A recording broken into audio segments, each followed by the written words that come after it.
Hi friends, പുതിയൊരു വീഡിയോയിലേക്കും സ്വാഗതം.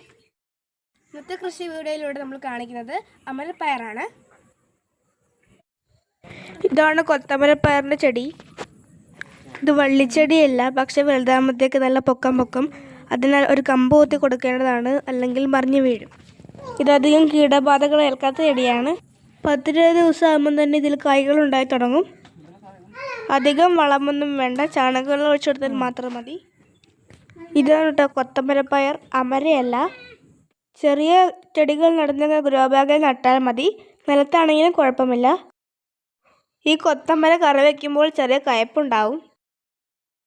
ഇത് കണ്ടോ, ഇതുപോലെ എല്ലാ മുട്ടിലും നിറച്ചും കായ്കൾ ഉണ്ടാവും. അധികം പരിചരണം വേണ്ടാത്തത് കൊണ്ട് തന്നെ കൃഷിയുടെ തുടക്കക്കാർക്ക് തന്നെ യോജിക്കുന്ന ഒരു കൃഷിയാണിത്. ഇനി നമുക്ക് കുറച്ച് വിളവെടുപ്പ് വീഡിയോകൾ കാണാം. കുറച്ച് മുളകുകൾ പാകമായി നിൽപ്പുണ്ടായിരുന്നു, അതൊക്കെ നമ്മൾ പറിക്കുകയാണ്. നിങ്ങൾക്ക് എൻ്റെ ചാനൽ ഇഷ്ടമായെങ്കിൽ ഒന്ന് സബ്സ്ക്രൈബ് ചെയ്യാനും ലൈക്ക് ചെയ്യാനും മറക്കരുതേ. അപ്പോൾ ഇത്രയുള്ള ഇന്നത്തെ വീഡിയോ. എല്ലാവർക്കും ബൈ.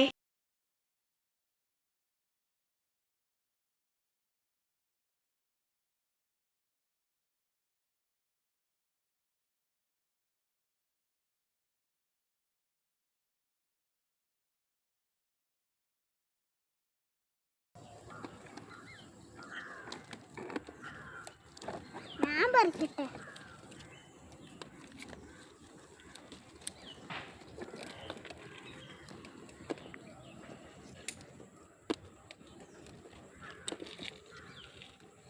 ചെടിയെല്ലാം മുറിക്കുന്നില്ല.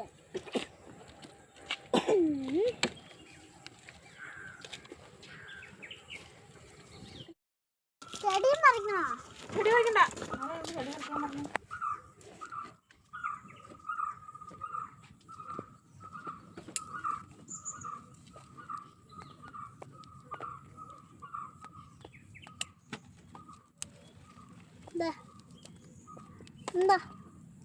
എന്താ